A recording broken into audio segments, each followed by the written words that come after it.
right, good morning, everybody. We're going to get started. Go ahead, please continue to enjoy your breakfast. But there's a lot of good information that you're going to be involved in this morning. We want to give you enough time for some questions too, so we want to get underway with the time that we have this morning. For those of you who I don't know, I'm Jonathan Zier, and I represent Greater Mankato Growth. And I want to thank all of you for taking time this morning to be here. Of our public affairs issues forums that we've had throughout the year, this is the largest so far this year of any. So congratulations to all of you for making it the biggest this year. And hopefully as we go through the fall here, we've got a number of candidate forums that you'll also take part in. You know, our public affairs endeavor is really all about making sure that our business community and those folks that are involved in our public policy and public sector work have a really close relationship and an understanding of one another. So that's why events like this morning are important. And it also reminds you of a couple of upcoming candidate forums for you as well. In fact, tomorrow at 7 o'clock at MSU at the Student Union will be the candidate forum for District 19B, and that's Cruz and Considine. So that's tomorrow night at 7. And then next week on the 13th, right here, District 19A, that'll be the Johnson Spears candidate forum. And by the way, I want to acknowledge some members of the SEC Student Senate that are helping us coordinate that candidate forum next week, so thank you for your help. So this morning, and thank you to SEC as well for sponsoring this morning's session. Dr. Parker, thank you for that. This morning, we've got the opportunity to listen to some folks that sit atop our city leadership in the city of Mankato and North Mankato, our mayor and our city administrator and city manager. And it's really an opportunity for us to listen from their perspective about how they view the state of our community in terms of its social and economic activity, as well as hear a few thoughts from them about where we're headed and what's the kind of future that they see.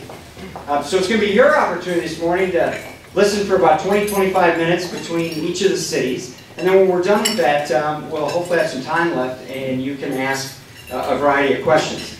You know, just as I said on that quick interview before this morning, one of the secret sauces of this marketplace, what makes us so different than anywhere else, is this kind of a relationship. That intimate working relationship between the public, the community-based, and the private sector, with folks all sort of blowing wind into the sails the same direction, keeping us moving collectively together, all pursuing the same desires for economic health and vitality as a community. We do that here better than, I would venture to say, almost anybody in the country. The way that working relationship works together and how productive it can be. This is an example of that, so I'm glad you're all here. Speaking of that relationship, let me give you one more date I need to remind you of. Judy's going to be disappointed in me this morning. October 21st, 6:30 to 8 at the Verizon Wireless Center is the kickoff for Envision 2020 Phase 2. That evening we'll celebrate our successes. We'll begin to talk about what's going to be involved in Phase 2 over the next approximately 6 months. We'll talk about how you get involved in a particular area. And you know the success of E2020 Phase 1 over the last 8 years is because of hundreds of people like yourselves participating in its design and its implementation. So it's critical you're there that evening to be a part of it. No cost, but we do want registration so that we can better coordinate the event that evening. So let me get on with why we're here today. I want to thank, first of all, each of our 4 guests. I hope that all of you know them and have had an opportunity personally to engage and interact with each of them. To my left, your right, is Mayor of North Mankato, Mark Dehen.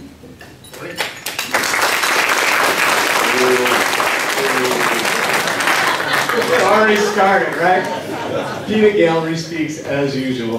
He's probably going to challenge you to another bike ride or something quick, right?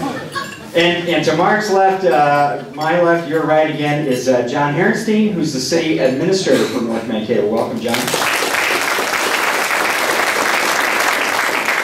And on my right side, your left, is Mayor Eric Anderson, Mayor of the city of Mankato. And finally on the right is City Manager Pat Hentges. So here's what we're going to do. Again, about 20 to 25 minutes for each of our cities collectively to talk about these things in front of them this morning. And since this is being hosted in North Mankato this morning, I think it's only appropriate that we have the city of North Mankato begin, and I would always yield to the mayors of the city's first. So Mark, I'll let you take the direction first. And you can either come here or you've got a mic on the table, either whatever you're comfortable with. Thank you, John. All right, good morning and welcome everyone. Thank you for coming out. We're really pleased with the attendance, and so thank you again to Dr. Parker and your team for hosting, and welcome everyone, even my nebulous counterpart here to my right. So, you know, North Mankato has had a really great year this year. Probably the highlight of our year this year was, number one, was signing the development agreement about a week ago to develop the Maryville project that had been empty for 24 years. So we're really thrilled with that. It's going to create 19 townhomes down there with some new population into our central business district, so we're looking forward to that. Pays out the outstanding bonds on that piece of property, so we don't have to burden the taxpayers with that per se. And so we're really excited about adding more vitality into our central business district. And most of you have noticed that almost all of our businesses in downtown are full. We just had our Beer on Belgrade this last weekend. That was a very fun event. Lots of people in the area, so we thank everyone for the support we've had down in that area. We also, just on that same night, also signed a development agreement with D&K Powder Coating. They'll be moving up to our industrial park. That's about a $3.5 million project and adds 10 new jobs to North Mankato, so we're excited about that. And that's the outcrop of the 1441 interchange development that we accomplished last year. So those are just some steps in the right direction with our economic development activities around here. We're also, at the last council meeting, we're going to join Mankato even further with more roundabouts.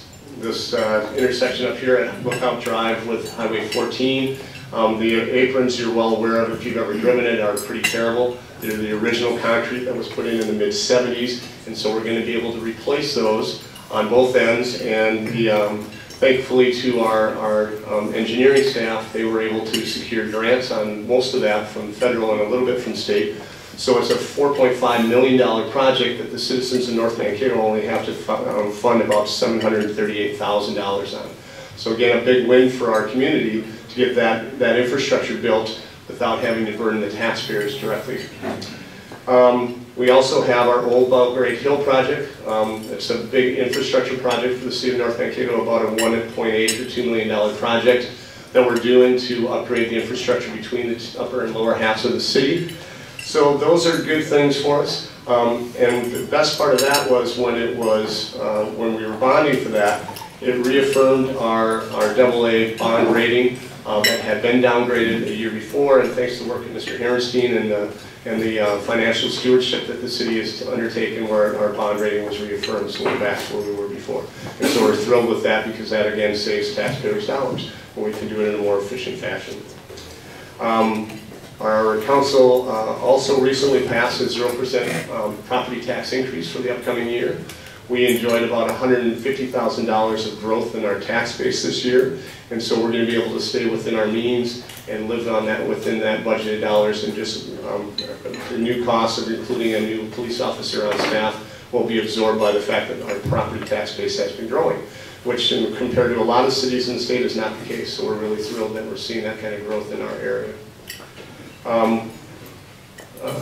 Superintendent Sherry Allen's back there, and we're thrilled to have Dakota Meadows starting their $6 million addition to add 6th grade on top of the hill here up at Dakota Meadows. And so that'll be completed by next year, and so that'll be another nice asset for our community, improving our livability. And with that, we're working with the school district in Region 9 to do a Safe Routes to School study this fall, so that we can make sure that we get our kids over to Dakota Meadows safely. We know we have some challenging intersections at Commerce and with Highway 14 in between, so we need to be able to do some things to improve the safety of our kids moving around up here. And that'll dovetail into the biking way we have created in lower North Mankato, and we look at linking all that together into the future, so that's all coming for us. I'm also thrilled that this year we were able to join GMG's Regional Economic Development Alliance. That's a good step in the right direction for North Mankato to expand our economic development activities with the help of GMG. And so that's taken a little bit of time, but we did get it accomplished, and so we're thrilled. And John has said that it's a very worthwhile event, so thanks to Jim Beal and your group for doing that with us. We look forward to working with you into the future. I would be remiss if I did not note that we were ranked the 5th safest city among cities over 10,000 population in Minnesota, and the 12th safest of the top 300 cities in the state. So we've got a nice safe community here. We're very pleased with that. We're adding a police officer, as I mentioned, to continue to maintain that status. We really thank the citizens for their involvement, because that's what it takes. Police can do their job, but they need the help of the citizens, and we're really proud of them. And then quality of life. We've had a number of successful events this summer. It was our 49th annual North Mankato Fun Days, which most of you will recall as a thank you to the volunteers that diked the city in 1965 flood. And so next year will be the 50th anniversary, and we're looking to make that event bigger and better. And if anybody has any interesting ideas to help me do that, I'm open to suggestions. So please contact me with any ideas that you might have to liven it up. So we're looking to bring some things back. We're looking to add some things. So any ideas that you might have are welcome. And we'll entertain almost anything at this point. Especially if we can dunk Mayor Anderson or something of equal importance like that would be very helpful. We also had a number of our Belgrade, Business on Belgrade events, Blues on Belgrade, Boogie on Belgrade, Beer on Belgrade this last weekend. They did Booking on Belgrade with the library this year, which was a fun run. And so we're looking at maybe Bells on Belgrade for December. We're working on things all the time. So those have been very successful. And then our Director of Public Works added a new idea this summer, and he added movies in the park, which twice this summer they put up an outdoor movie theater, and we had a couple movies down in the park, and that was very well received. And I was surprised when I was down there, was received well by the young families. But there was also a bunch of older folks out there that were down there checking out the movies and stuff. So it was really a nice community event. They're looking at adding at least a third one for next year. And so it's a great opportunity for the community to get together and just have a night to eat some popcorn, watch a movie, and just relax downtown or outside. So we like that. We added the bookmobile. We replaced our bookmobile to continue our outreach for library and for reading. So that was another big win. And thank you to Lucy Lowry and her team for getting some grant dollars to help us do that. Most of you know that this weekend was also Caswell Park North's soccer complex's Pack the Stands event. And that was well received. I talked to the athletic director for West, and he was thrilled with the outcome. And it's a nice facility. It augments what we've got going in Caswell soccer and softball.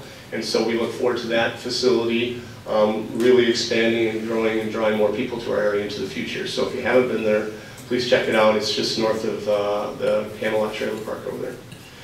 And a couple other livability things we did. We did pass the e-cigarette ordinance. I see that the city of St. Paul is now entertaining that, or Minneapolis, I can't remember which one it is. St. Paul is also looking at that. So Mankato led the way on that this time, and we followed suit. And so I think that speaks to livability for our community. It's just these kinds of moments, as Jonathan was saying, that just improves our community so much. So we really appreciate the fact that you're here and involved, and we're always looking for suggestions and input. And so we've tried to, as our council has tried to be as outgoing as we can and take as much input as we can when we do things. So I'm looking forward to a great year for next year. We've got a lot of things in play that are going to help the city. We're currently in the establishing our comprehensive land use plan. We look to have that done by the end of the year, which will help both residents and businesses know where they fit in our city. So they have a better idea of where they should be, what things can come, and how that all fits in for us. So we're looking forward to getting that done. With that comes a pavement plan and all kinds of things that we can do to try and improve the livability of our community. So I'm going to turn over to John and let you, and then afterwards, if you have additional questions on anything, we certainly can cover them. But thank you very much.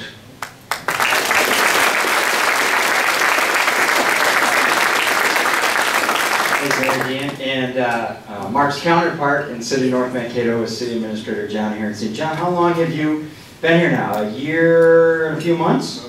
18 months. 18 months. All right, so let's welcome John to the conversation.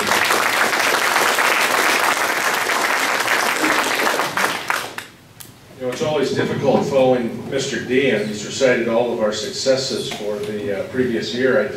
I may be a little lost to fill in the gaps, but I do appreciate this event. Jonathan, thank you for hosting it. Thank you, Patrick, for arranging it. And as I look out after the first 18 months of my tenure here, very happy to see so many friendly faces and people that have welcomed me and my family to the community. It's certainly been a terrific transition. And that's been especially true of both Pat Hentges and Eric Anderson. They certainly have gone out of their way to, bring me up to speed on issues, educate me on some of the landmines to avoid, and so that's been helpful. Excuse me, I think one of the greatest successes that we have had over the last year, as Mayor Dehen articulated, was the restoration of our financial rating. That did take significant work on staff's part. It also resolved some questions I'm sure the public had about where we were headed as an organization. And so we really are excited to share with you that the fiscal position of the city is strong, and we've maintained our AA rating with Standards & Poor's. In addition to all of the sort of things that Mayor Dehen has described to you, when I look at the city's organization and what we contribute to the region and to you as citizens and to you as constituents and business partners, it really stands out in 5 distinct areas. So when you think of the city of North Mankato, and you think, I wonder what John's doing, please think of it under these categories. The first is we want to provide a safe community to you. That's why we're adding an additional police officer. We want to add that officer to handle some scheduling issues we have, but also to make a more concerted effort into the schools to reach out to students. We believe that reaching students at an early age and beginning a conversation with them is important to deterring them from behavior that is not beneficial to any of us. We also want to increase the training that our officers receive and participate in additional collaborations to meet the changing needs of emergency management in our community. As you all recognize, the community is changing.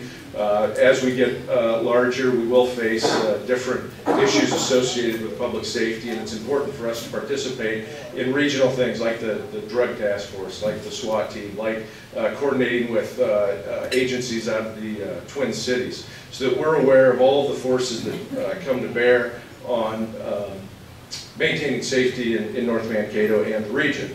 We additionally continue to collaborate with the Department of Public Safety in Mankato. One of the other things that we're very committed to is well-planned and well-maintained infrastructure. I think you saw the city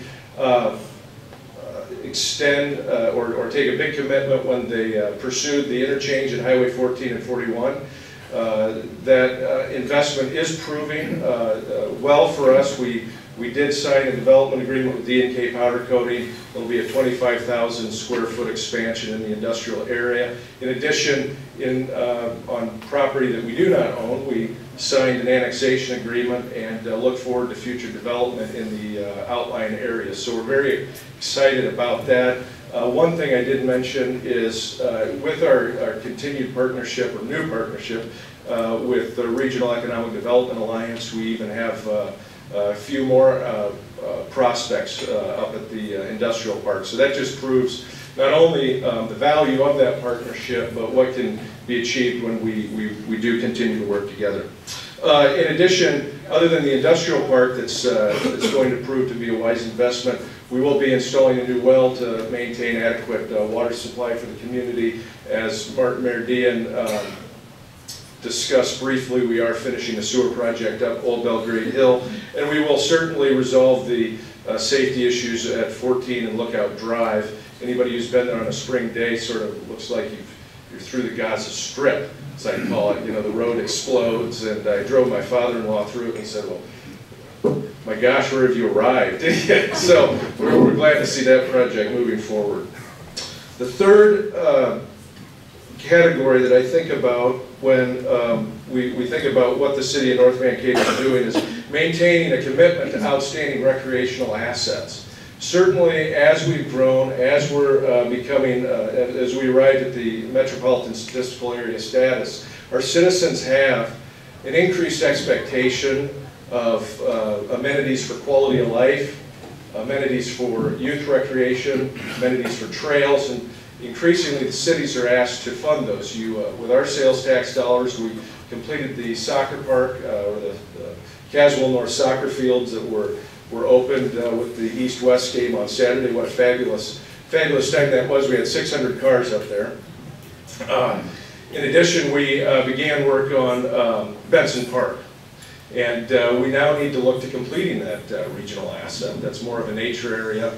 But the point being is, as you grow, as we grow, as a region, as a community, our residents are going to be expecting us to provide some type of both outdoor and indoor recreation. In addition, projects like the Front Street Renewal, sort of beautification projects to make sure that we're maintaining an image and reputation that's worthy of our strong community is something that's very important. The glaring gap in those sort of requests is we can't really identify good funding sources for them yet, right?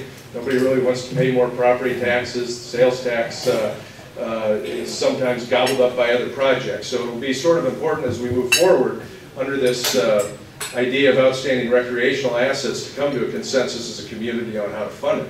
Maybe a interesting conversation for Envision 2020 to take up as we move there.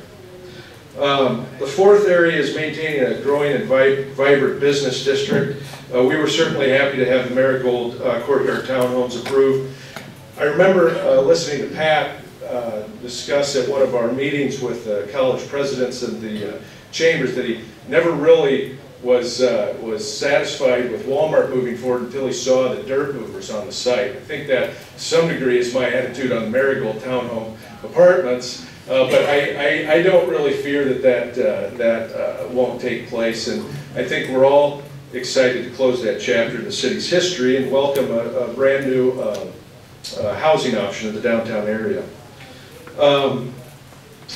You know, we continue to have so much success with our partnership with the Belgrade Avenue businesses. Certainly it's exciting to have that all filled. I'm sure you hear a lot about that on the radio and different advertisements that come out. But you know, one of the most important things I'd like to share with you about our partnerships and maintaining those growing and vibrant business districts is if those organizations don't exist, and if we don't provide them with a little support to do what they do, they come to us and ask us to do it.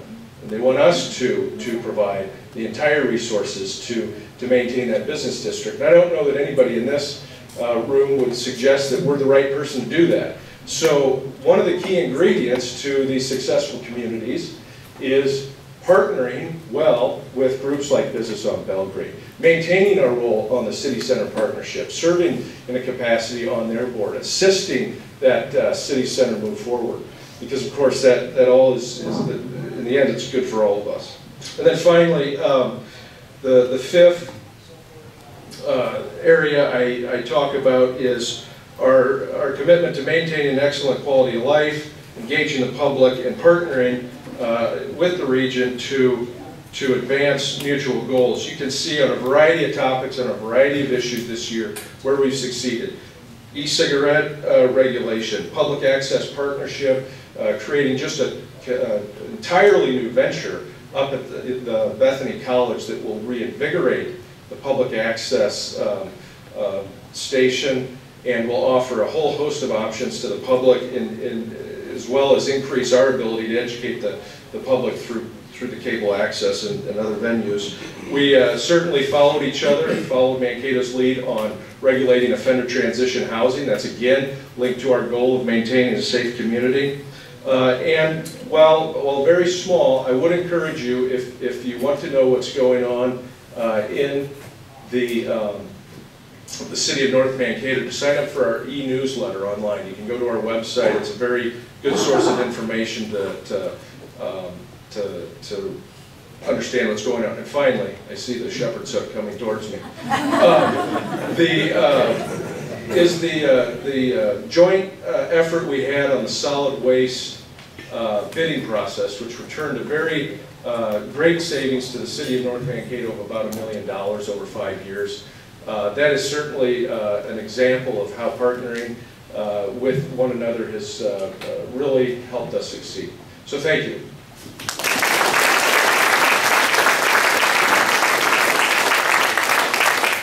only because he folded up his paper, so I figured he was close to being done. Huh? Let's take my cues.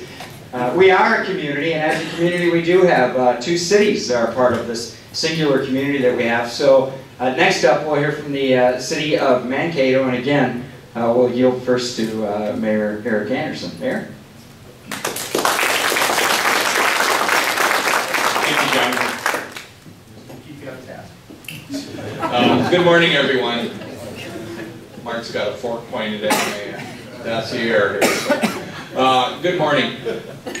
I thought the comments shared by North Mankato were very good, and as they were kind of going through the litany of some of the things that have changed and or they've tackled, they kind of jolted some thoughts in my head too about some of the exchanges we've had and the discussions. I think looking back here now, I'm kind of looking at the state of the affairs, and I know Pat's going to talk a little bit about our strategic plan as we move forward, but I think it is important to recognize the relationship that the city shares not only with North Mankato, but really other areas around us. And for those that need any reminding, Eagle Lake is basically our right hand, our east side neighborhood now, if you will, or other city next to us, and you can see what's starting to fill in out going from Mankato to Eagle Lake. And for those of us that have been around the area a long time, it was always kind of a not when but if, or not if but when, we would see these 2 areas kind of conjoin. And I think in light of where we're at with the new school coming forward now on the east side, and the development plans that are taking shape onto the east of the Highway 83, you can see that start to merge together. But that doesn't really work unless you have other kind of strategic areas filling in along with that. And as you look and what's transpiring north of 14 with some of the new construction, the things that catch your mind are Mill Sleep Farm, of course, the new Walmart, but there's been a long-standing desire to see the Eastwood Industrial Complex area fill in, and I tip my hat to people before us, Pat and others, who kind of saw an area that would be designated for that kind of development. So as you kind of look at Mankato right now, you can't help but see construction going on all over. If I were to take you in a circular pattern, a clockwise pattern starting from, say, North Riverfront, you're going to find not only apartment complexes and developments going on the north end, but we've also had the annexation on the north end, some new folks coming into Mankato.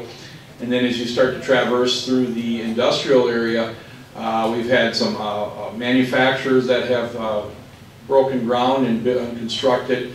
Of course, the Walmart development. We have some others taking place out there that are involved with distribution.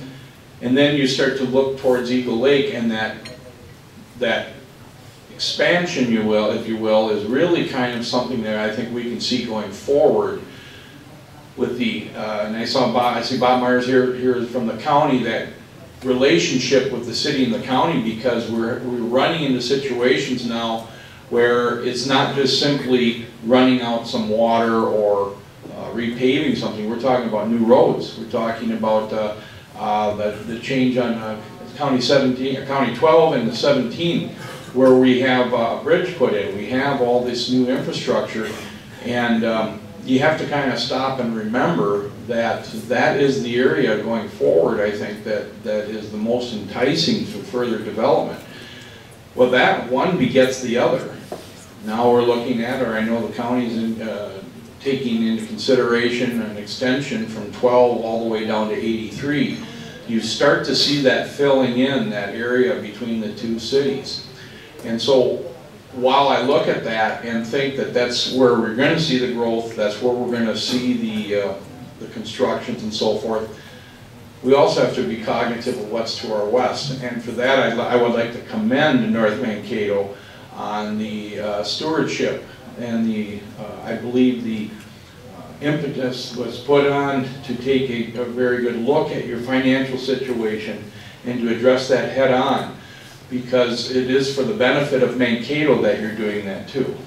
So while we're looking at a lot of things very, I think forward thinking, looking at things very positively that are transpiring that we see going on, as we take a look at the totality of the region, the city of Mankato is only as strong as the other accompanying cities and the locales around us. Excuse me.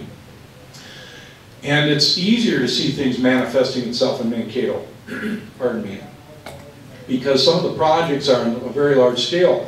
We will be breaking ground here relatively soon on the expansion of the Civic Center. Pardon me.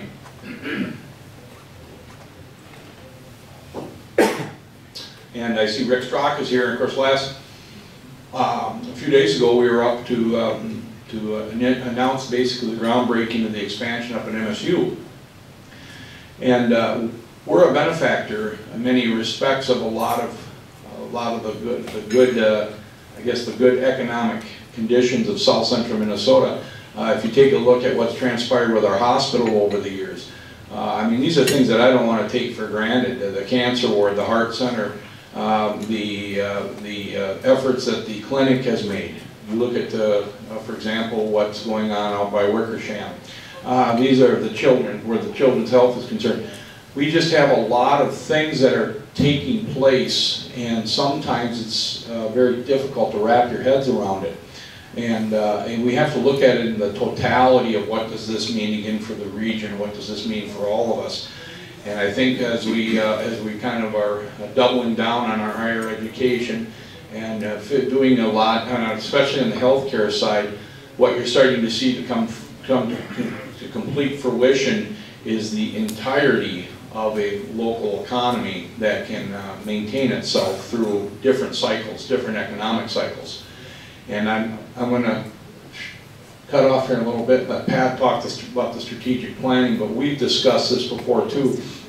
We do have another extra protection around our area, which is agriculture, and we have to be also cognitive, I think, that a lot of the drivers for us are resources that come from our surrounding communities and areas right into Mankato. And so the pressure that will be put on Mankato going forward specific, and I think also North Mankato, is going to be that everyone may be looking at us as the provider of a lot of things. And some of those the cities are going to be asked to look at may be very difficult unless we have some of these conversations for us to see that happen. But the basics, the primary things, our education, our healthcare, our core infrastructures around here, those are things that I think have not only been invested in and taken care of, but I think we've really positioned ourselves quite well going forward. And I think with that, I'm going to probably turn it over, and I'll let Jonathan come up and introduce Pat. But I know we'll get a chance to answer some questions, and there's a lot going on in Mankato, so I'll fire away when we get a chance. Jonathan?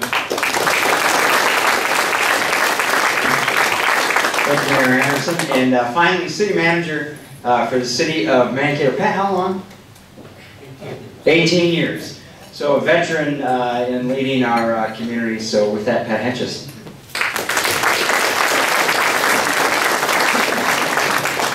Thank you. Usually, as the kind of the gray hair in the bunch here, I have the kind of talk about history. But in my particular viewpoint, I guess I'm going to kind of look at where we should be going and what we should be cautious of. I think we have a lot to be optimistic about, but I think we have to be very cautious as we move forward. We've had basically a very diverse economy here, underpinned by the agricultural economy that we always have to look at. It carried us through some tough economic times, and we've been very fortunate. We went through those economic times. We've had growth, we've had development. Maybe not to the degree in maybe the early 2000s, but we've come out of it really with a bang. We're going to go into a construction year and a tax base that we can see in the future that's going to be essentially set in place a very sound financial foundation. But again, we have to look at this cautiously, and there are a lot of strategic issues this community, and when I say community, I mean the region, the near region, and farther out. Economic times out beyond maybe our kind of immediate market area is tough. And the farm economies, corn prices are down. That's going to change the buying power of the rural area in terms of a lot of services and retail goods that our economy looks at. So that's one thing that we have to be concerned about. I think on the other side of it, we need to move forward and address some real issues. As our community has changed and as we've evolved, I think livability and public safety are an important issue. Kind of right-sizing how we approach things are very important. I just wanted to recite a statistic. 18 to 26-year-olds or 18 to 25-year-olds, typically across the country at 7% of the population. In Mankato, and I'm looking only at Mankato, but I would suspect that number is very close in North Mankato as a younger community. It makes up 25%. And what's really to me is that that represents the largest segment of victims and perpetrators of crime. And why is that? Well, we have a younger population, but percentage-wise it makes up a large portion of it. And what's underpinned in all of that? Drugs and alcohol. And that's really a challenge for us to look at to be a healthy, livable community as we move forward. And I think that's something we're doing. We've changed the approach of our public safety department. We'll be adding 3 police officers, hopefully. We've been in a financial position to put that in place. I actually am proud to say that we actually received a grant this last evening for $250,000 to assist us with that, which will go a long ways. We hope to enhance those partnerships further. We have a new middle school opening up on the east side, and we'll be working probably in the future regarding that. The 3 officers that we'll be putting on will concentrate in the downtown initially, we believe, with a partnership around the university. We hope to enhance those further, perhaps with the opportunities that we have with the grants, and really kind of take those issues head on. And I think that's very important for our community to look at how we can become a more healthier community and a safer community as we evolve. And I think that's one issue that really is very important to all of us going forward. With that livability, we have to think about what other types of things we have as a regional center. I see a lot of wonderful things happening in livability assets, recreation assets in our community, but I also see some pretty bold initiatives in Rochester and St. Cloud, our regional competitors to a large degree.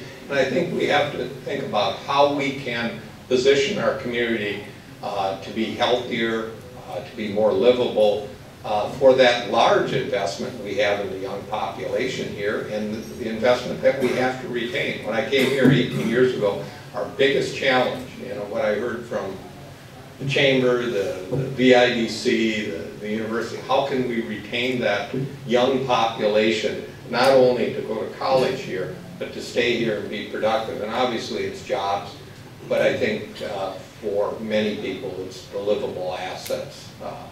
What do they do in their off time? What do they do in their family raising parts of this? And so that's one of the things. Obviously with that, and I feel very confident about our school systems, the large investment both the higher ed has made, SCC has made in making both these colleges probably some of the top. Bethany, I can't forget, Rasmussen also, the top in the state. We're unmatched that way, I think, in many ways, and we're very productive. At the school level, we have some of the finest schools, so we're positioned well in our K through 12, higher ed, to retain the young assets, the young people in our community. I think as I go into the financial foundation, as I mentioned, we're coming off probably the largest construction year in history. And a lot of that's due to Walmart, but you only have to look at what's infilling and what's happening in North Mankato and Mankato downtown, the city center, unprecedented redevelopment and growth, and really hasn't been a real financial strain to have that happen. We're very fortunate. We leveraged well some other assets to have that happen. But we're getting unprecedented infill in both our industrial parks and in our retail areas. And just when I say we're not going to get another big box retailer, I don't know, they seem to come. Maybe it has an impact on someone else, maybe economically, but it's happening. But I think as we move forward, we got to make sure the entrepreneurs, the small business grows, because that's really the health and the foundation of our community. Financially, I can tell you that Mankato ranks of the regional centers, I think in all tax categories, at the top. In other words, we have lower taxes, we have per capita tax capacities, our value to the number of population. So we're in really good position. We're low financially in terms of the impact of those taxes. And that's a good thing. I think that has helped our growth. But it also is a buffer to some degree, because I think our relationship in local government aid and with the state, which is part of our kind of overall taxing strategy. We get a local government aid allocation of revenue sharing from the state. That's not going to stay here for all times, and we're going to have to be able to use that capacity to perhaps make sure our service levels, as those monies cut back, can be there. And I think that's important. So that's one thing that I think we have to look at. And we're maybe behind in some of those livability recreation assets in Rochester, St. Cloud. But what they've used is they've used that tax capacity up. And so I think that will be a big issue. And how do we look at our community? What do we look at in the future? Our major reinvestments in our regional recreation livability assets. Overall, financially, the foundation of what we do as a city, the services, the replacement of infrastructure, the reinvestment in roads and those things, we're in great shape. We have depreciation schedules in place that infuse cash into our system to make sure our equipment, our municipal buildings, our municipal treatment plant or water plants are all financially sound in terms of their replacement, their reinvestment. So as we move out, we can make decisions on growth and say, well, how much is growth going to share in new growth in terms of financially expanding our communities and infilling our communities. So that's a real positive for us, but we have to figure out how we're going to deal with some of these major assets in the future. And we're moving, I think, in a very positive direction that way. I think particularly I enjoy working with the mayor because he's got a very analytical financial approach to things. And I think he many times kind of puts a little more thoughtful process into that longer range financial part of it. And so that's very positive. Enhancing kind of the municipal organization, what I do on a daily basis, our people, and how we deliver services is another thing that we're positioned well. I have the privilege of working and leading probably one of the finest municipal staffs that I can say. I've got a great deputy city manager, Tanya Angie, and I'm very fortunate, and it makes me excited to go to work and work with her on a daily basis.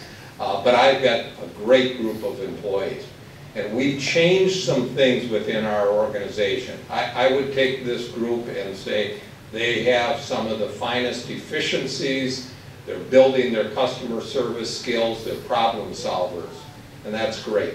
And we've done more efficiencies in the delivery of our services than many organizations could do over their lifetime. We've done it in probably a turnaround of about 10 years. That seems like a long time, but you change cultures over time, not overnight. And I think we've done there. But what I could tell you out in the future is the challenge for our municipal employees, and I tell them this every day. We're not going to add dramatically to the workforce. That's just not the way of public service in the future. And what we have to do is we have to be innovative. We have to take risks and try things to change the way we're doing service, to create that kind of value in terms of delivery services. And that's tougher for municipal employees. We're used to comfort. We're used to tenure. We're used to not taking risks and having outcomes. And bad outcomes many times when you take risks. But innovation really requires that, and that's what we're going to have to do. We're not going to get more employees dramatically like the 90s and the growth of government during that period of time. So innovation is something that we're trying to instill within our culture of our municipal organization, and I think that's going to lead to the future of maybe a better valued public employee and a better valued municipal government. So that's kind of the other side of this. I just, again, kind of close with kind of where we rate. We have low taxes. We have a capacity to absorb and become more self-reliant, not as dependent on dollars. We're a safe community, but I think we have a lot of challenges, and we have to look at those challenges and take them head on. And the reality is, if we're going to keep young people in the community, we have to have good jobs, we have to have a good environment for them, and we have to address really some of those changes into the future. And finally, again, enhancing our organization, taking all of the ingredients that the private sector has used, many of the good ones, hopefully, and challenge our employees to be better, to maybe take some risks, be problem solvers, but try some new things, be innovators, to build that capacity through innovation. Thanks.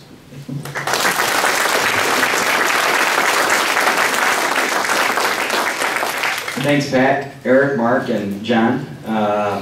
If you haven't seen them yet, I would encourage you to visit greatermankato.com. There are a couple of interesting infographics that are on that website that we've produced in the last couple of months. One is a top 10 reasons to grow and locate your business and yourself here. And that covers some of these things like Pat just referenced, cost of doing business, where we rank in the top 5 in the upper Midwest of having the lowest cost of doing business. It talks about things like livability factors, 10 of these types of things. That's really geared at business folks. The other sheet that you might want to take a look at is something we just published about a couple of weeks ago. It's called Awards and Accolades, and you've heard both of these folks mention some ratings and rankings of how we sit in the country in the top 2 or top 3 or top 5. And that's got about 12 or 14 of those items on there. And those are geared for us as businesses, but also intended to make a difference to individuals, making sure that this is a community that's a destination for families and individuals to live here as well. If you've not yet seen those, I'd encourage you to go out and take a look at them, link to them, share them with your workforce and with others you come into contact with. So take time to do that. At this point, we're going to shift from the prepared remarks or the things that each of these 4 wanted to share, and we're going to give you an opportunity to ask you some questions of them. And to facilitate that process, I'm going to ask Patrick Baker, who is GMG's Director of Government and Institutional Affairs, to facilitate the Q&A portion of this morning. So, Patrick?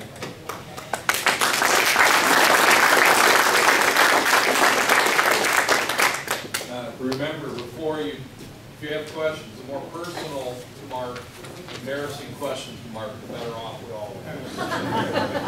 And in order to get the entire calendar, I had to promise that there would be no questions on Costco. So none of that. But open up for questions. Yes, sir. I am curious if you grow and develop what you guys plans to expand public transportation. Did it grow the concern for students here on campus? Or is it perfect opportunity in school? Is this, oh, now it's on, okay. So the question was, as we kind of grow, what are the plans with respect to providing more public transportation?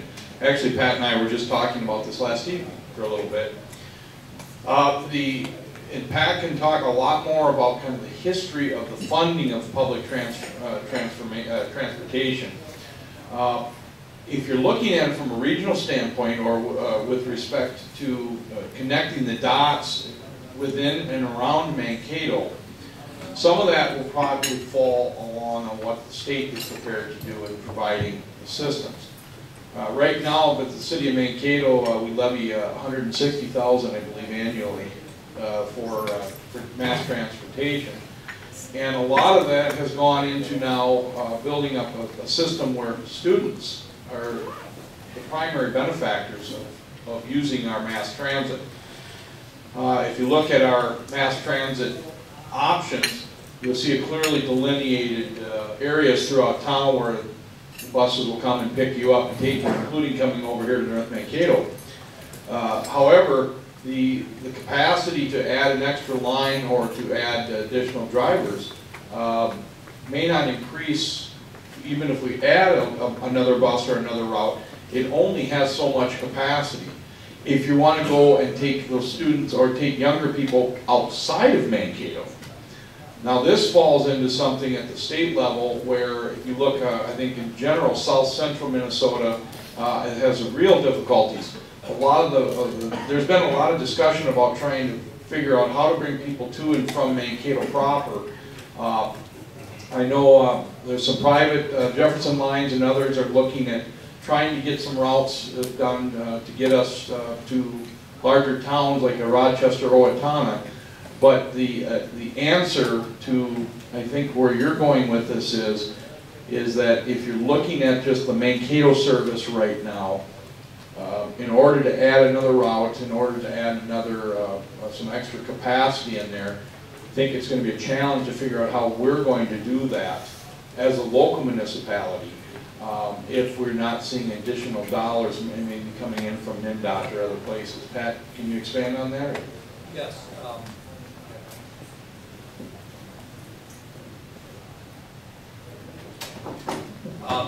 Basically, public transportation, this specifically buses, is funded with 80% of the cost is funded with federal and state dollars.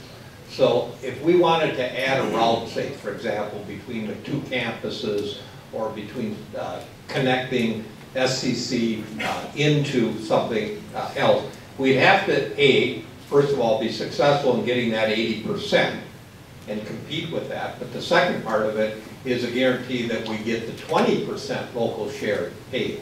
A bus operating on the road, replacing that capital, in 10 years a bus has a life expectancy of not to exceed 10 years, is another local 20% cost.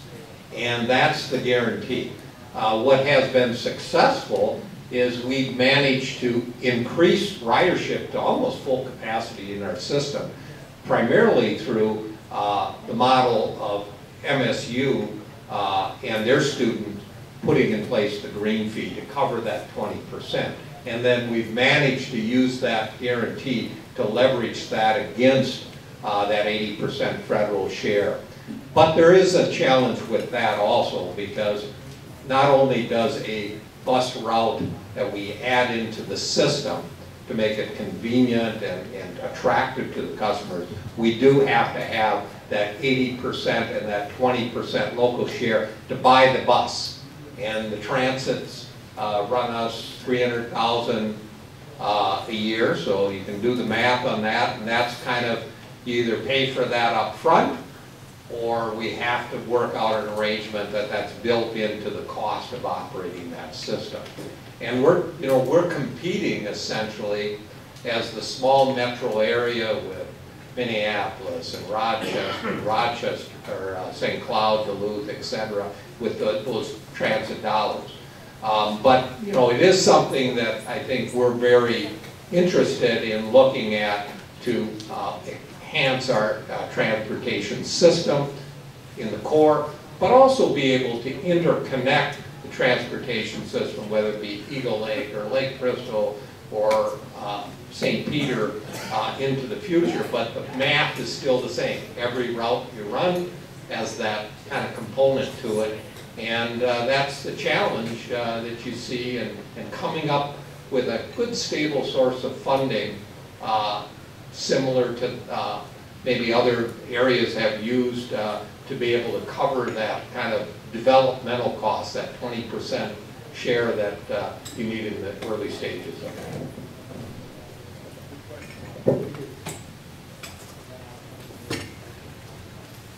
Other questions? Mr. Lutz. I'm sorry, Berkeley. I'm getting my retirees confused. The white hair guy. This is a follow-up. Randy. You guys will get there soon. This is a follow-up question. I enjoyed recently in Minneapolis going to a Goga football game by having my grandson rent one of the smart cars, electric cars, and then when we got tired of using that, we rented the green bikes. Is Mankato area big enough to support a method of relatively cheap transportation, full rental of 3 different smart cars, and the bikes cost less than $15? Was there any discussion about something of that sort in the greater Mankato area? Nothing that I've heard. You know, if you kind of stop and think about it, relative to other locales, if you're looking at it from the standpoint of municipally being provided, no, we have not had that discussion. But you have to remember, kind of ostensibly, a lot of the travel to and from Mankato takes us to certain areas. For people coming out of town, predominance of them are going to stay probably on the east side of the city, by and large, to do shopping and so forth. As you venture around, if you're a student, if you look at our, for example, our busing that we have around the city, you see kind of a circular ring that comes in with a spoke coming to the downtown area, because it's easier to bring people, pick them up and traverse around coming down through the downtown. But most of that stays on the peripheral of the town. You got the college on the south end, you've got the shopping on the east end, and it's just not something that we've heard where there's a need for someone to come in and utilize or use another means of transportation. Most of them come in with their own vehicles, I guess. So no, I have not heard anything along this. I don't know, maybe Pat has. Well, I think, you know, we're just in the process, our communities belong to the municipal planning organization, the MPO, and they are just in the process of charting the long-range transportation plan in the future. And that's where we can get federal dollars to expand bus routes or try other modes of multimodal transportation. And I think those are the types of things that the community needs to be involved in the planning element, and then see where that fits within the priorities of funding. And so that's going to be a very important planning tool for the community moving forward. And it's going to look at all those aspects, from the airport to the highway system and everything in between. And very important, some of the things we're doing on the bicycle side of this, the bike lanes that North Mankato and Mankato are doing, and expanding that system to make it friendly, because you can have a bike system, for example, rent a bike or a smart bike or what have you, but if you don't know where to go in the community and there's not a direction and it's not safe, it's not a successful program. So that's going to be a very important element for us moving forward, the long-range transportation plan, and it's going to need the city engagement so it gets right. And to Pat's point exactly, we're working in North Mankato on our bikeway. we'll be expanding that on top of our hill. Supposedly in next year, there'll be a trail extending from Culver's through the 14 right-of-way down to Hinnerker Pond to kind of complete a loop around the city with the trail system that we do have. And so as we expand that, we look to the multimodal aspects of getting people here. As far as smart cars and those things, again, that it really comes down to concentration. And as campuses expand, the SCC campus grows hopefully in the next few years, Mankato State continues to infill and some of these other things happen and we have more density of people, that'll promote those types of growths. But it's also, we're starting to see from my position in healthcare, we're starting to see people make a change in the way they want to do their transportation. They understand that there's benefits to doing things outside of a car, and you're seeing a growing population there. And so that's, again, goes to those quality of life elements that we want to encourage for folks, and that's where this NPO that we're both participating in, as Pat mentioned, is going to be very important into our future, is how do we do that to not only do it safely and efficiently, but to improve the health of our community.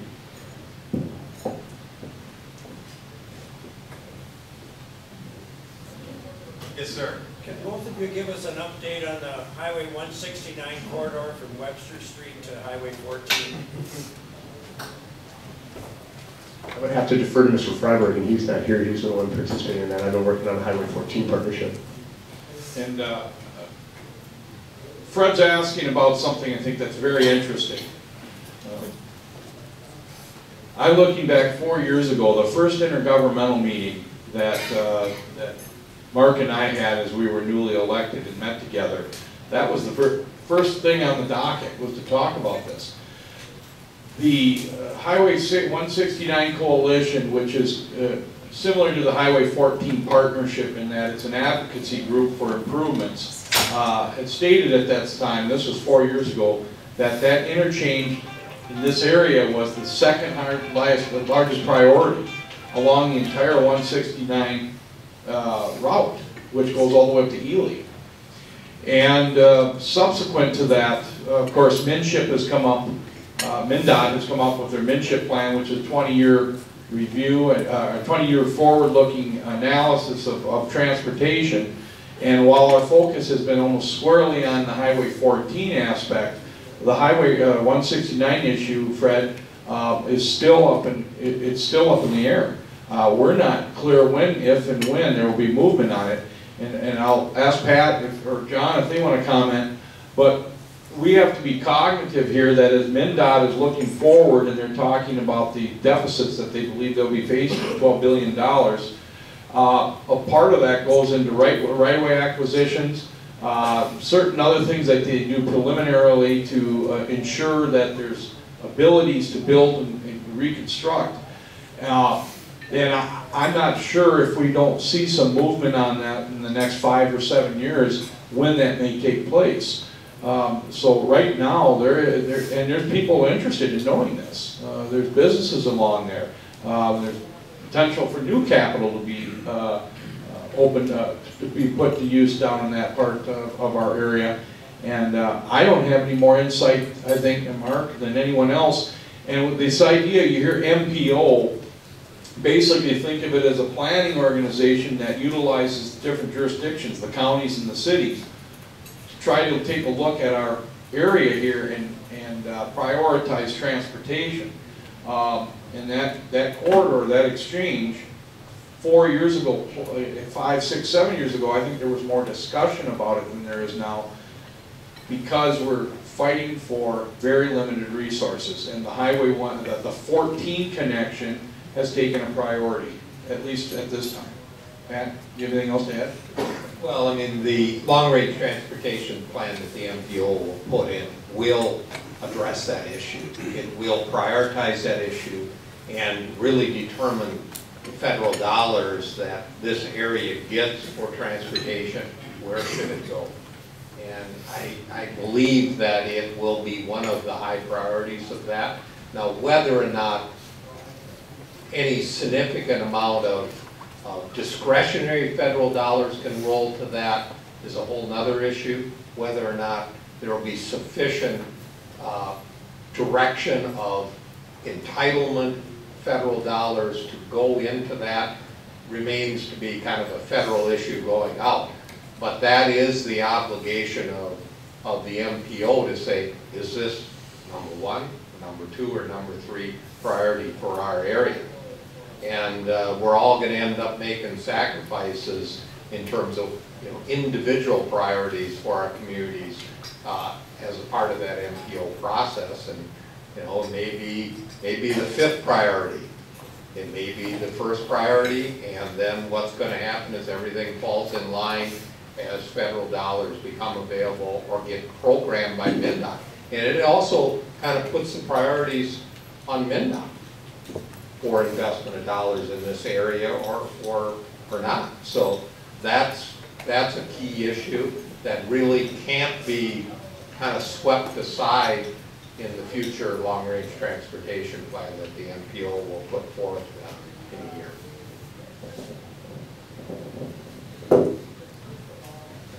I guess from my perspective, it will be interesting to see what the long-term transportation plan yields.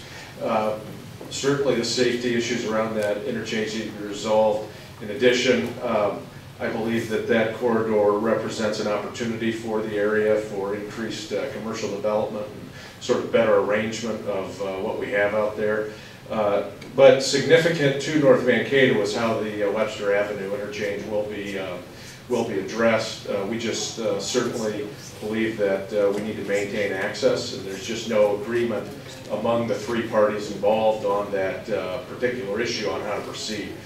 That's primarily the city's concern, at least North Mankato's concern in that area.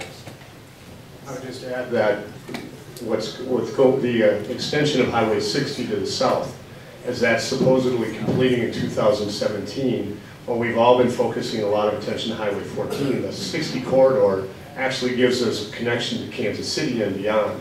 So as that becomes 4-lane, we fully anticipate that there will be additional growth and additional traffic coming from that direction and giving the area greater opportunities for business attraction and growth.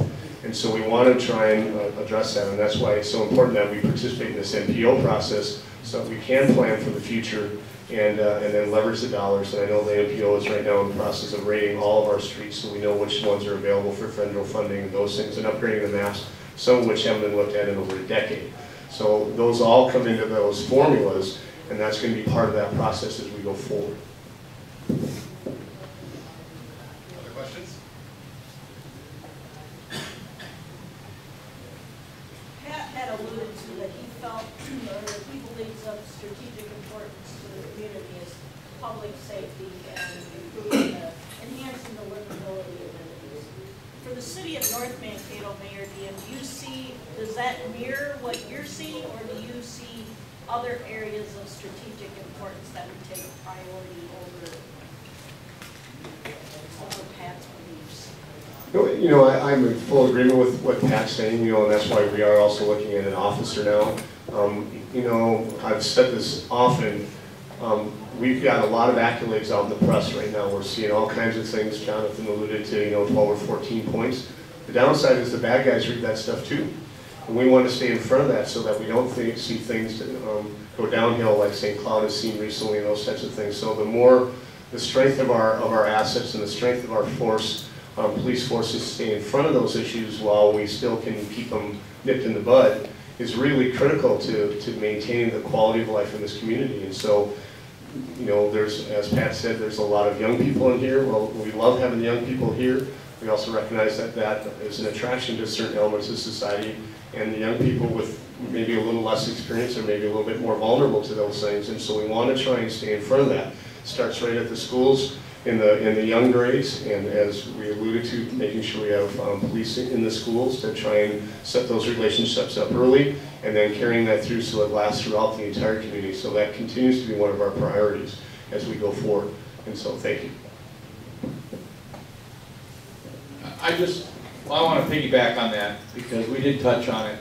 That is really one of the core primary functions that we serve in our capacity as a local government. And it's no secret that there's been certain things that needed to be addressed. And I believe that the addition of some new officers is a good start. remember now, it's been a few years ago that we reinstituted having officers back in schools. I know the governance philosophy with law enforcement on the Mankato side is to be proactive in working with neighborhoods, working with people, and having relationships between law enforcement, i.e. police department, and local folks. We're going to be struggling and wrestling with, I think, the fire department question going forward. What is the model, I think, going ahead? Because it is very, very, very expensive to maintain public safety department. I think the mayor and I both share, and with most people that are in our positions, well, that's what we have to be cognitive of, that it is very expensive, and that is an absolute priority. It has to be, because the foundation, the quality of life, the basis of that is the very sense that we have, the sense of community and safety that we have within it. When that gets shattered, or when there are significant dents put in that, that begins to fracture and underpin a lot of other problems that once they happen, you just cannot overcome. I think other locales have found that. We're trying to be proactive in keeping ahead of that because it's just absolutely imperative we do. Anything else? Oh, this is one quick one before we end. I know John mentioned the recent collaboration between the cities on waste management. Are you guys looking at other collaborations that could make some efficiencies going forward?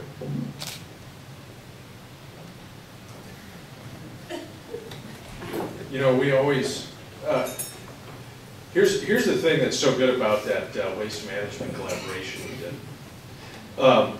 We saved a lot of money, and we both have our individual contracts.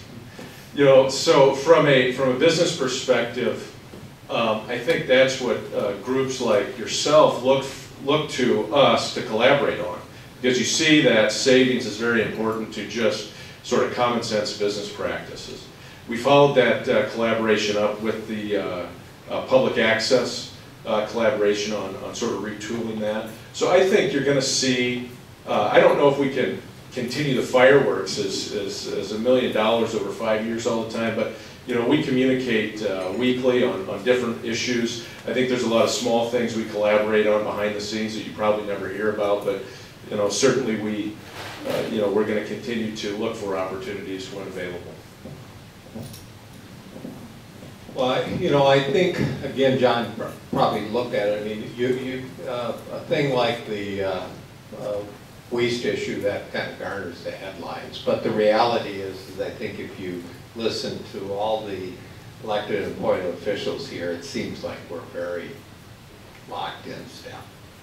And I think that's part of that we're on the same page, whether it's developing our community, our approach to our finances, our approach to how we deliver services, and that's really the important aspect. We're not competing, we're working in unison for really common goals, common elements. All those kind of sensational little co-ops will come with that when we're all aligned. You know, we have countless things beyond just the 1 or 2 projects that we've worked on. We've had a long-standing relationship in waste. We have a long-standing relationship in transit.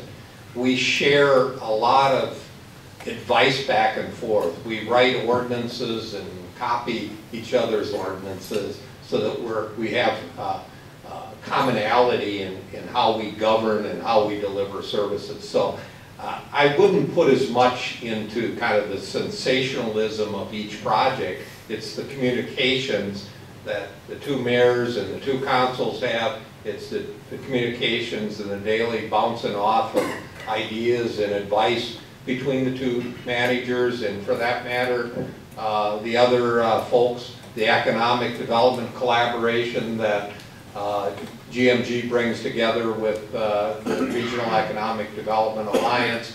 Those are the types of things that we're in unison, and I think that's kind of the future. If we're talking, we're sharing, then we have intergovernmental cooperation and unification of kind of a community. When I say community, area, community vision and delivery, and I think that's important. We'll wrap it up there. Let's give our panelists here a round of applause.